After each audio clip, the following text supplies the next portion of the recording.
souls to return home. And the way we do it and the way we express it and the paths that we take are many.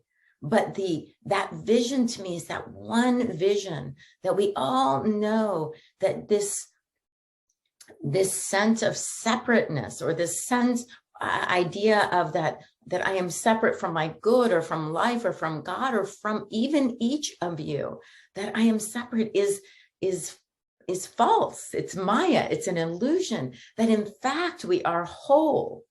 And as soon as we sense and feel that vision, we allow ourselves, like magnetically, to just be pulled into it and to allow it to find its way with us. There's not a lot of work we have to do, just being open and knowing that it's there. Wasn't planning on saying that, but there we are. I'll start with this month. We're talking about going further together. So we're exploring community. And Scheherazade Taylor was a contributor this week. And she wrote, this is from the whole month, an African proverb reminds us that alone we can go faster, but together we can go further.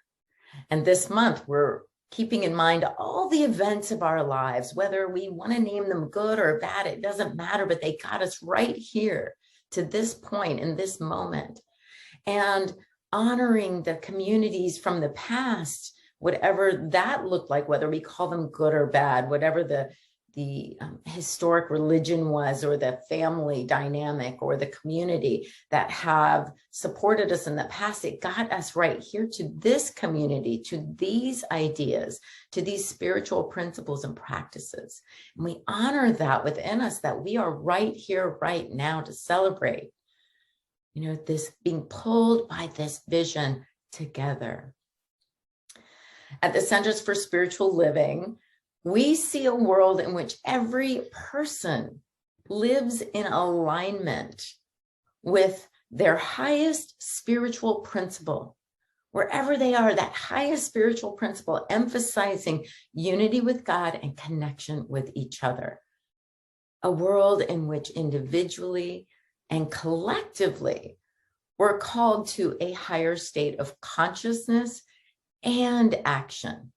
So we're not just willing to ohm our days away in consciousness, but as we rest in that beautiful space in consciousness, we are guided and directed and pulled by this vision to act out in our community with confidence that we are in alignment with our highest good and the highest good for all those that we reach.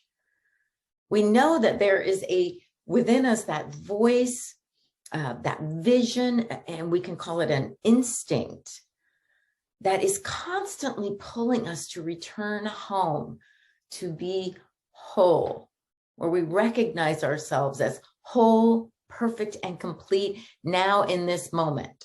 Not when we get something, not when we learn something, not when we shed something, but right here and now. This voice reminds us that we are never separated from our source. We're never separated from life, from that life that is living us, from our health, from our good, and from each other. Regardless of what the situations, events, and circumstances in our life say, regardless of what our community out there might be saying, the families or the history, we stay with that vision. We stay with the power of it and recognize that vision is more real, connected to consciousness, than anything that happens out there. Out there are the effects. And here is source. Oh, that's a powerful place. Thich Nhat Hanh said, we are here to awaken from the illusion of our separateness. So let's allow ourselves to be pulled by the vision into wholeness. And in our global vision, the Centers for Spiritual Living, we see a world that works for everyone. What an incredible concept. Let's think about that for a minute. I'm just going to invite you to close your eyes if you can, right where you are, and imagine just for a moment, let your imagination run wild, envisioning a world that works for absolutely everyone. That's the vision that is pulling us, that is pushing us.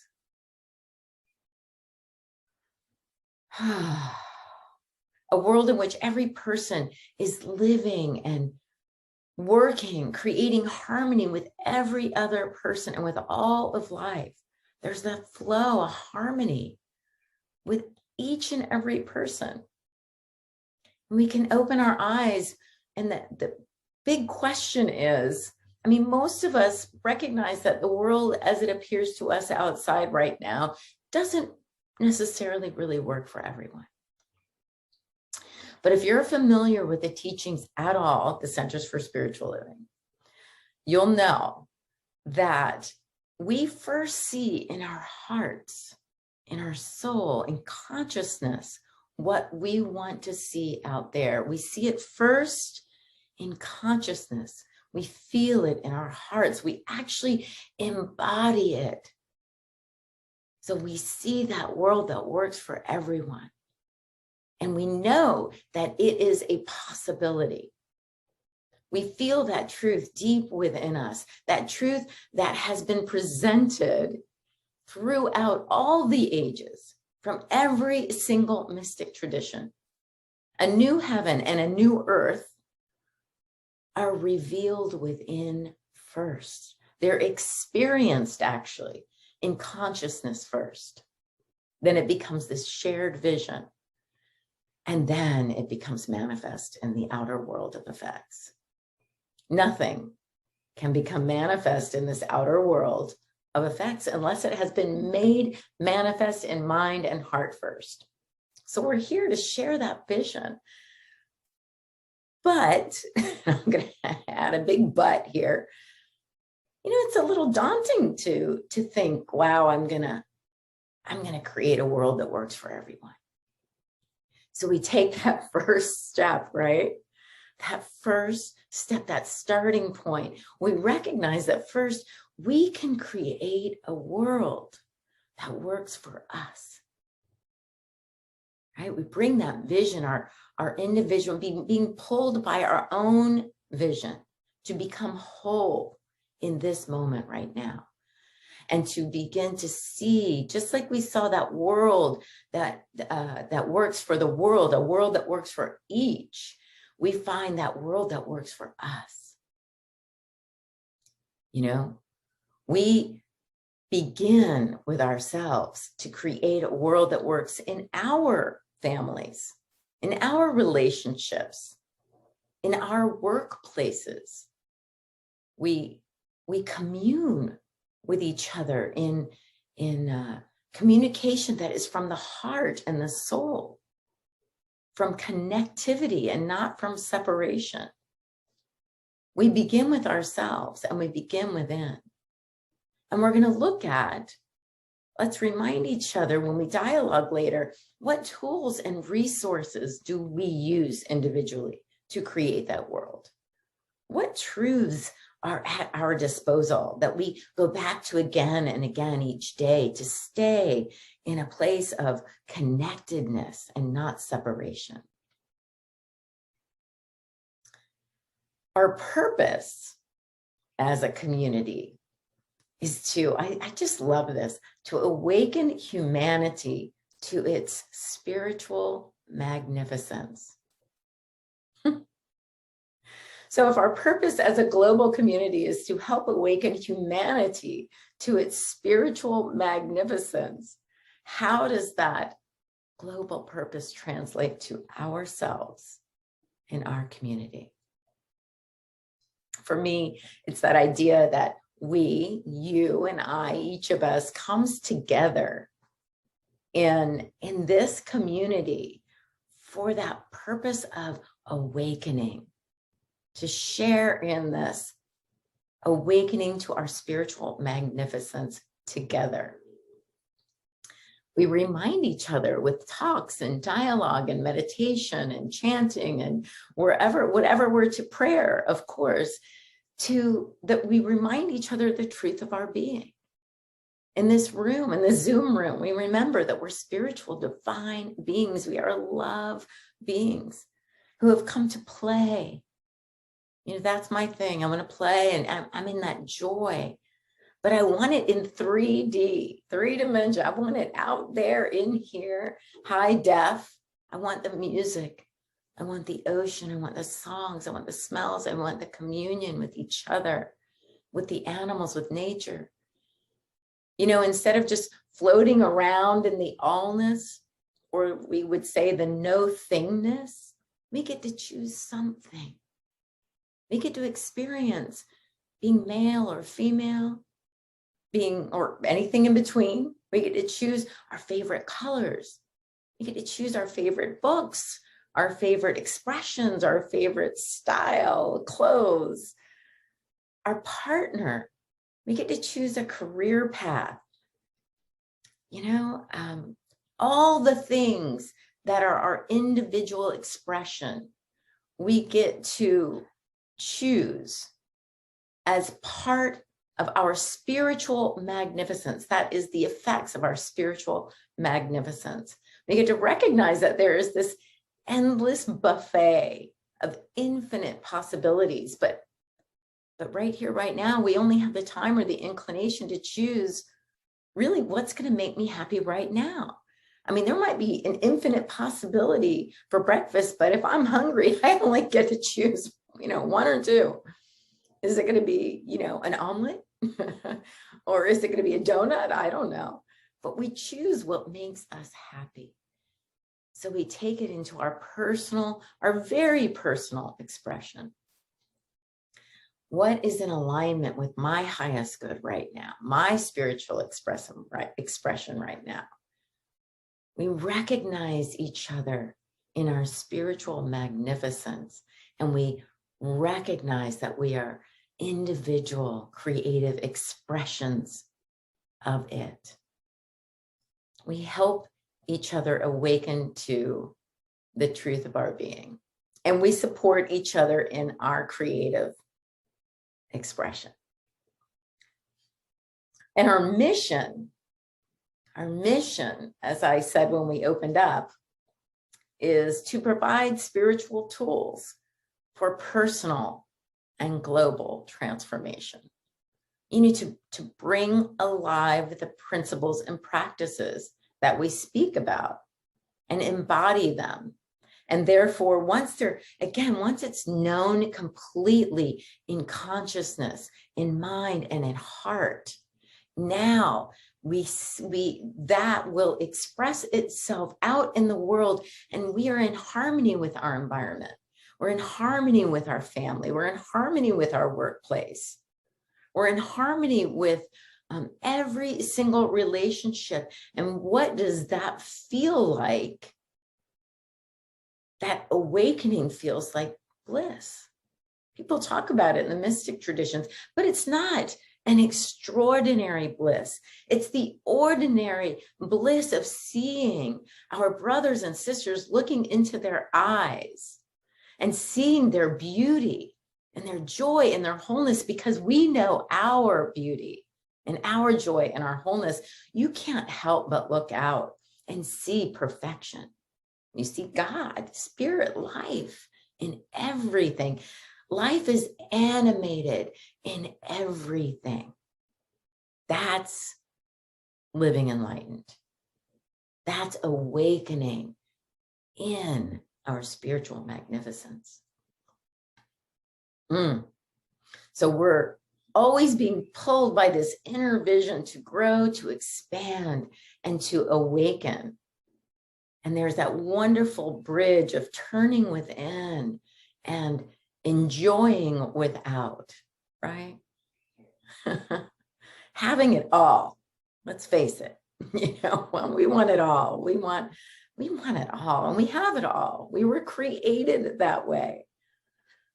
Ernest Holmes said, we believe in the incarnation of the Spirit in all people, and that all people are incarnations of this one Spirit. In other words, it's not separate. There's not 7 billion individual spirits. There's one life, and we are living it creatively, wonderfully. He said, we believe that the ultimate goal of all life is to be a complete emancipation from all discord of every nature. That is big. And that this goal is sure to be attained by all, by each and by all.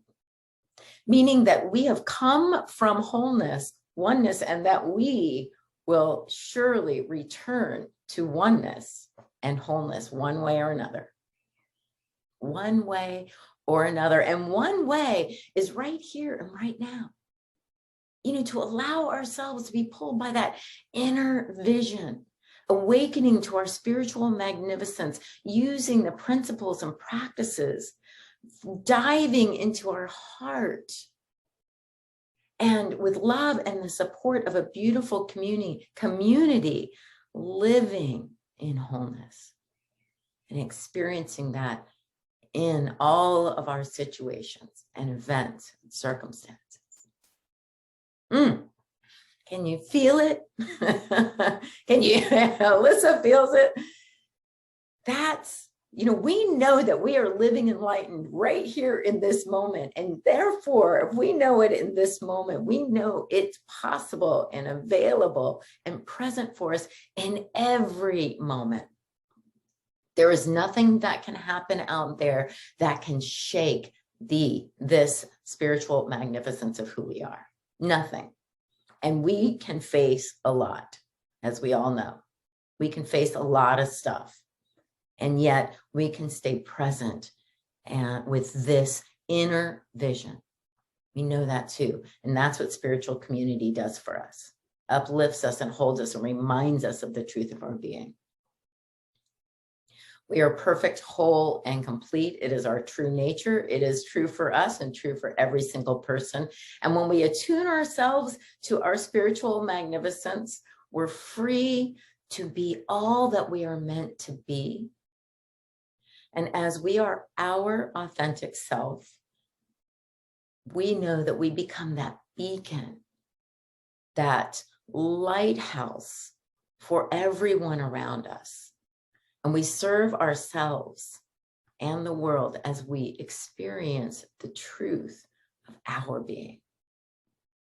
We bring this wholeness and oneness, this love and peace into our physical environment, our political environment, our social environment, and our spiritual community, so that there is no boundaries. Like, my spiritual life is my whole life. That's what that inner vision is telling us. There is no separation. We are spiritual beings all the time, every moment. Through expanding this interconnectedness, we envision and enable a world that lasts. This is an Ernest Holmism, through the boundless realms of reality. Our wholeness is revealed. So some of the questions we can ask, for our dialogue in a few minutes is just, how do we help ourselves and others recognize the spiritual beings that we are? How do we do that for ourselves? I remember a friend of mine who many of you know, I won't say her name, but I put my sticker on my car. It says enlightened every day. And she looked at me, she goes, I couldn't put that on my car. And I go, why not? And she says, well, I just don't think people would understand it. And I was like, well, I don't think people understand it, but I'm kind of stating it's on my car, for goodness sakes. I'm stating who I intend to be all the time, not just in the privacy of my prayers, sitting in my closet, as Jesus said, going into my closet and praying. It's like, nope, I'm stepping out of the closet. I'm stepping into the world and I'm communicating in a way that for me is free from negativity, free from discord, as fully as I can embody that all the time. So that's one of the ways I help myself, remind myself, though, as I'm driving, somebody's looking at, enlightened every day. I better not be cutting people off or, waving out the car window. You better, I've learned to go within and be that without. And of course, you guys know that I use spiritual principles and practices, just constantly. When I don't know, I turn to somebody and say, hey, remind me, what is this truth I'm supposed to be knowing right now? Spiritual practice, spiritual support leads us to integrating spirit, mind, and body.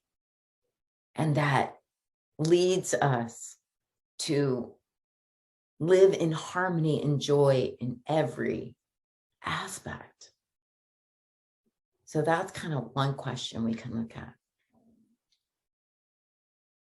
One is, how do we know that we're on this path of higher consciousness? How do we know that we're really following and being guided by that inner vision? I mean, really what it's about is moving from the awareness of the smallness and the minutia and the all the things that just constantly call for our attention. And so our focus somehow goes from that inner vision to outside of ourselves. And we're, for me, I can remember many times in my life where I'm just like, oh, I got to go do that. I got to do that. I got to do that. It's just like this constant, I almost feel like my focus, instead of being in here, is out there, and I'm just following it around, like a puppy dog, I'm just like chasing something. And then it's like, oh, I forgot, I'm in here, that's the tip of the iceberg's out there, but the giant, connectedness, the source is in here. When I stand in here, wow, I can easily handle, those things out there from that higher consciousness, from that vision. So we move from that outer focus, that outer direction, that outer constant attention, to that inner awareness that is always experiencing all of that. So we're inclusive. We're integrating spirit, mind, and body. We're not negating anything.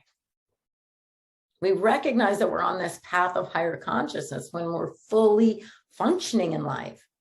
And actually, that's not a good word. It's not that our life is just functional, but it is complementary, right? Our life out there is complementing us.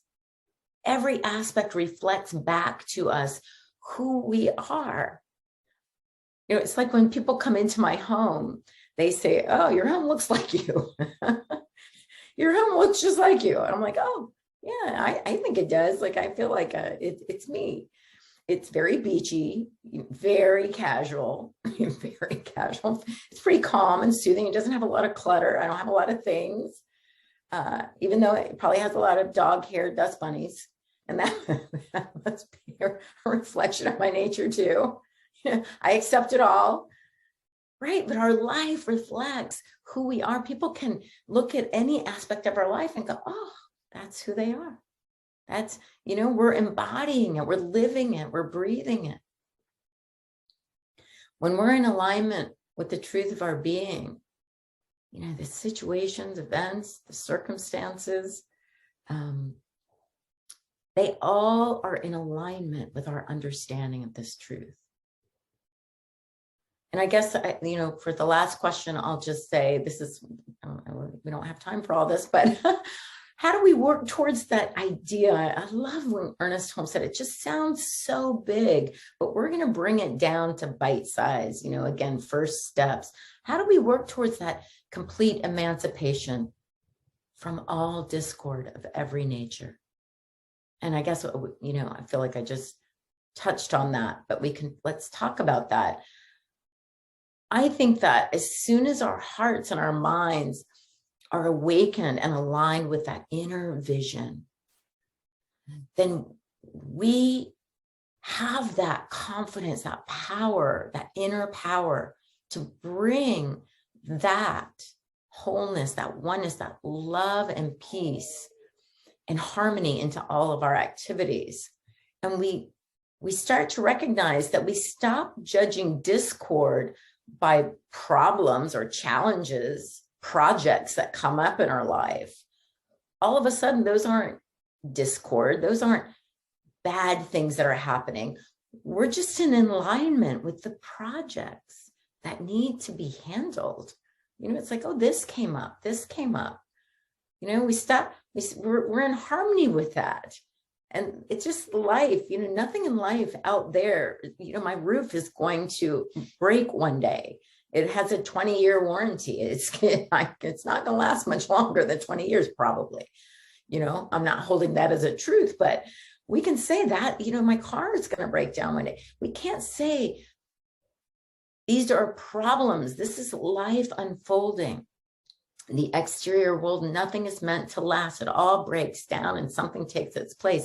We can align ourselves with that movement, the flow of life. All of a sudden, we're just in harmony with all the things that are happening, the changes, the growth, the expansion, the moving away from. So let's talk about that. But I'll just conclude with we know right here in this moment, I can feel it with all of us, that we are united with God and connected with each other. And that each person's inner wisdom knows this truth. And we're called to just get out of the way. Get the ego thoughts, the thoughts of separation, the thoughts of lack and limitation out of the way. And all of a sudden, there is that expanded heart. That heart that just can handle everything for us. We're not doing the work. We say that in almost every single prayer. I don't do the work. Jesus said, it's not I doing the work. It is the Father, the Creator, the wholeness, the oneness that does all of the efforting, all of the work. It's all handled. The divine currents of truth move in us, as us, and through us. And we begin to really work for ourselves individually, where lack and limitation no longer exist for us. And therefore, we are that center that is creating a world that works for everyone, where shelter, food, and physical needs for ourselves are met. Therefore, we can see a world in which shelter, food, and physical needs are met for everyone. It becomes easy to participate in that vision. We act to ensure, to come from that place of peace and freedom for ourselves. And then we can really see and envision and work for a world in which everyone is guaranteed peace and freedom. We make these goals real through our individual realization, answering, that pull towards that vision of wholeness, and then working outward to create the world which works for everyone and everyone knows how it works. We get to share these principles and practices. Margaret Mead said, never doubt that a small group of thoughtful, committed citizens can change the world. Indeed, she said, it's the only thing that ever has.